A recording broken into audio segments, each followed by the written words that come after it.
Welcome to Chillin' 101. We hope this video helps. In this video, I will show how to replace a Nissan Juke rear wiper.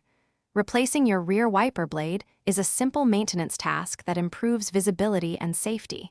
You will need a new 12-inch rear wiper blade specifically designed for your Nissan Juke. Before you begin, make sure your vehicle's ignition is completely off. A clean windshield also helps, so give it a quick wipe down. Now, let's remove the old blade.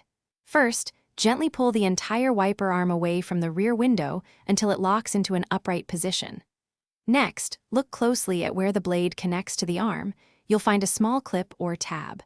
Press this tab and slide the old blade straight off the arm. Remember to hold the arm firmly so it doesn't accidentally snap back and hit the glass. With the old blade removed, it's time to install your new one.